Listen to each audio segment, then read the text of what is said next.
Next और formula है जो कि a by B into C by D to the power n रहे, तो सभी को क्या करेंगे, बारी बारी से पावर लगाएंगे, यानी a by B to the power यहाँ पर हो जाएंगे n इंटू मल्टीप्लाई है तो इसीलिए यहाँ मल्टीप्लाई का साइन देंगे, फिर ये हो जाएंगे c by D to the power n। इसका कोई भी एग्जाम्पल लेकर के देख सकते हैं।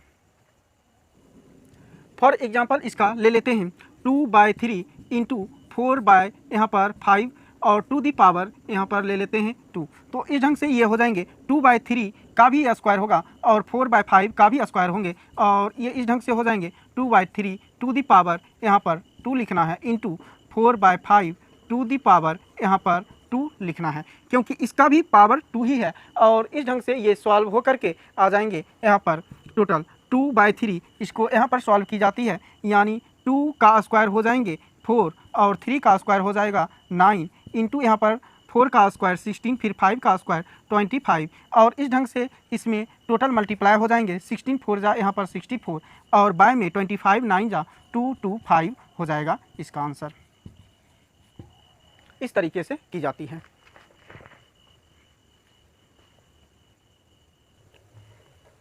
नेक्स्ट जो फार्मूला है इसी तरीके से वह a by B to the power minus n है, जहाँ पर n क्या होना चाहिए, वह कोई भी संख्या होनी चाहिए, इंटीजर्स होनी चाहिए, यानी अंक होनी चाहिए। तो यहाँ पर एग्जाम्पल में ले लेते हैं, फॉर एग्जाम्पल 2/3 पावर यहाँ पर कर देते हैं -3, और इस ढंग से ये माइनस को समाप्त करने के लिए क्या हो जाती है, पहले ही इसमें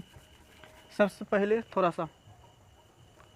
नेक्स्ट जो फार्मूला है वह a by B to the power -n है, यानी n क्या होना चाहिए, माइनस में होना चाहिए। ये जो n है इंटीजर्स यानी अंक जो होनी चाहिए वह माइनस में होना चाहिए। जब इस ढंग से माइनस रहेंगे एक्सपोनेंट में तो माइनस को समाप्त करने के लिए क्या हो जाती है, b by a to the power n हो जाता है। इसका एग्जाम्पल ले लेते हैं, जैसे 2/3 टू दी पावर यहाँ पर कर देते हैं -3, और इस ढंग से ये क्या हो जाएंगे कि माइनस को समाप्त करने के लिए 3 ये जो है डिनोमिनेटर्स में 3 ये ऊपर चला जाएगा और 2 जो है न्यूमरेटर में ये नीचे आ जाएंगे, टू दी पावर ये अब +3 हो जाएगा। और इस ढंग से जब ये +3 हो जाएंगे तो इसका करेंगे 3 का क्यूब, यानी 3 इंटू 3, फिर 2 का क्यूब करेंगे 2 इंटू 2, यानी ये इस ढंग से 27 नीचे में बाय 8 हो जाती है, और माइनस इस तरह से समाप्त इसमें कर दी जाती है।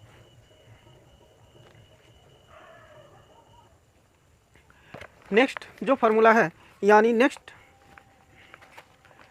जो फार्मूला है वह a by B to the power 0 है, यानी जब इस ढंग का रहे तो इसका वैल्यू 1 हो जाती है। यानी कोई भी एग्जांपल लेकर देख लेते हैं, जैसे 2/3 है और पावर यहाँ पर 0 है तो इसका वैल्यू क्या हो जाएंगे, 1 हो जाएगा। या फिर कोई सिंपल में है कि 2 टू दी पावर,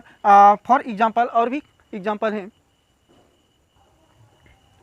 नेक्स्ट जो एग्जांपल इसका ले लेते हैं, यानी 1/4 टू दी पावर यहाँ पर 0 करते हैं, तो सबसे पहले इसको समझिए किस ढंग से ये वैल्यू 1 हो जाती है, यानी 1 का पावर भी 0 होंगे और बाय 4 का पावर भी 0 होगा। जब 1 का पावर 0 होंगे, यानी किसी का पावर दिया हुआ रहता है तो उसको उतने टाइम से मल्टीप्लाई करते हैं, तो ये 1 को 0 से मल्टीप्लाई करेंगे, 4 को 0 से मल्टीप्लाई करेंगे, तो ये हो जाएंगे 0 बाय ये हो जाएगा 0, और इस ढंग से ये कैंसिल होकर के 1 हो जाते हैं, और इसलिए ये 1 होता है।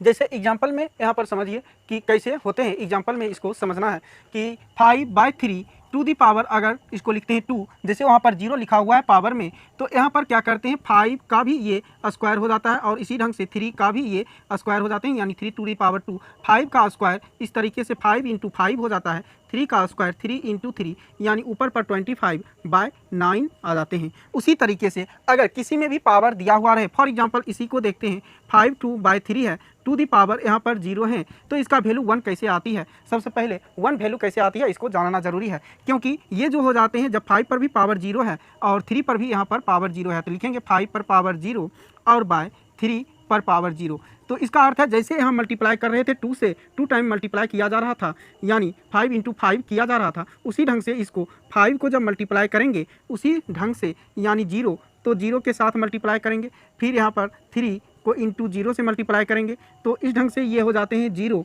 और नीचे भी 0, दोनों कैंसिल होकर के 1 वैल्यू बचता है। इसलिए किसी भी a by B to the power value रहे, यानी इसको इस ढंग से लिख सकते हैं a by B to the power 0 रहे तो उसका वैल्यू क्या आ जाता है, 1 आते हैं इस ढंग से। तो ये सारे एक्सपोनेंट के टोटल लॉज हैं यानी नियम हैं जिसको बढ़िया से जानना और समझना ज़रूरी होता है ताकि एक्सपोनेंट के सारे क्वेश्चन सॉल्व हो सके। और इस नियम पर बहुत सारे क्वेश्चंस हैं उसको बनाने की ज़रूरत है। तो ये एक्सपोनेंट के चैप्टर से है टोटल, जिस पर बहुत सारे बेस्ट क्वेश्चंस हैं। और इस ढंग से इस चैनल को लाइक, कमेंट एंड सब्सक्राइब